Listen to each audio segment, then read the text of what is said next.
अस्सलाम वालेकुम। कैसे हैं सब? उम्मीद है सब बिल्कुल ठीक होंगे। आज मैं दोबारा से आप लोगों के पास हाज़िर हुई हूँ और मैं वही टेंसेस की कंटिन्यूएशन लेकर आई हूँ। और आज हम जो टेंसेस कर रहे हैं वो प्रेजेंट परफेक्ट कंटिन्यूस टेंस है।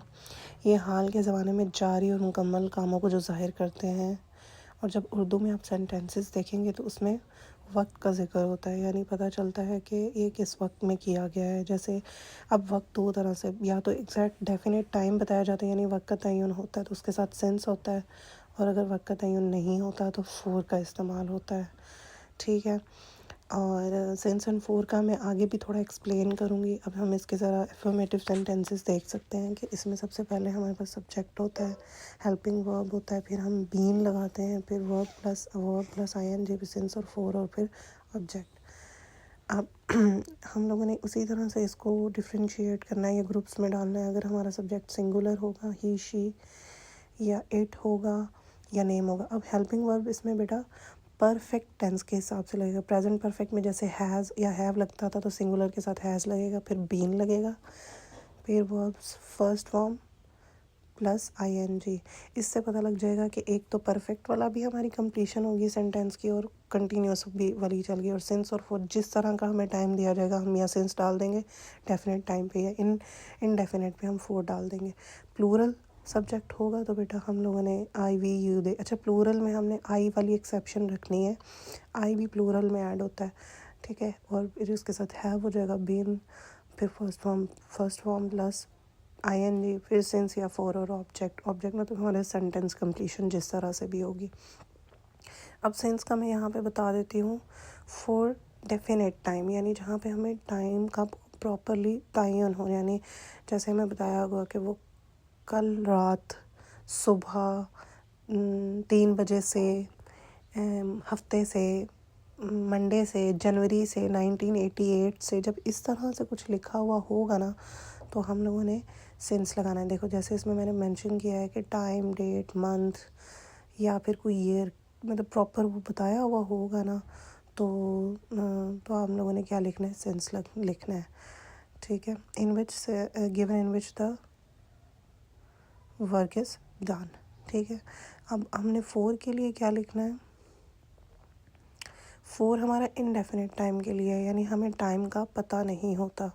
फोर किसके लिए है? इनडेफिनेट टाइम के लिए।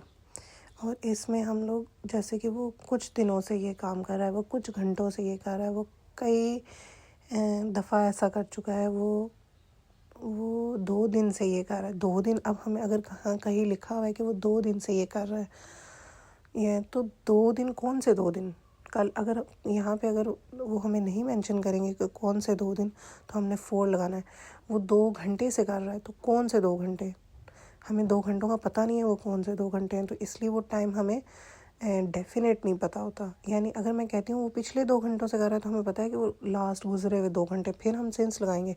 लेकिन अगर हम सीधा ही 2 घंटे या 2 दिन या 2 मिनट, तो फिर हमारा क्या आ जाएगा, फोर आ जाएगा। नेगेटिव सेंटेंसेस में हमारा वही सिंगुलर सब्जेक्ट के साथ हैज़, फिर हैज़ और बीन के दरमियान नॉट आ जाएगा। बस ये इसमें ख़ास बात है, बाकी वही कंस्ट्रक्शन रहेगी। सिंगुलर हमारा सब्जेक्ट होगा, उसके साथ हैज़ लगेगा, और हैज़ और बिन के दरमियान क्या आ जाएगा, नॉट आ जाएगा। हैज़ और बिन के क्या दरमियान क्या आ जाएगा, नॉट आ जाएगा। और हमारा बाकी वर्ब की वही first form plus ING plus since और फोर, वो सिंस और फोर जुमले के हिसाब से होगा, और ऑब्जेक्ट।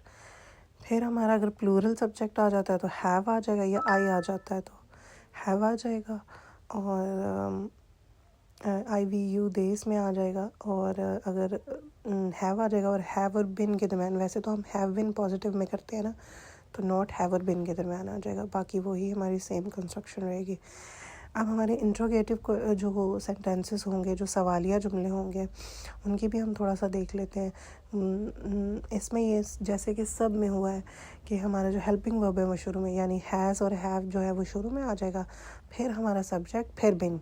ठीक है, अब हेल्पिंग वर्ब और बिन के दरमियान सब्जेक्ट आएगा, has then subject and then been. ठीक है, सिंगुलर सब्जेक्ट के साथ हैज़ आ जाएगा, वर्ब की वही फर्स्ट फॉर्म प्लस आईएनजी, और आपका सेंस और फोर, और ऑब्जेक्ट और question mark is a very must. ठीक है, फिर हैव आ जाता है, और फिर प्लूरल सब्जेक्ट आ जाएगा। अब देखिए बीन और हेल्पिंग वर्ब के दरम्यान हमारा सब्जेक्ट आ रहा है क्वेश्चन वो इंट्रोगेटिव सेंटेंसेस में। मुझे उम्मीद है कि जो मैंने ये कंस्ट्रक्शन दी है आपको समझ आई होगी सेंटेंसेस की और सेंसर ऑफ फोर की। फिर भी अगर कोई चीज़ आपको समझ नहीं आए तो प्लीज़ आप मुझसे पूछ सकते हैं।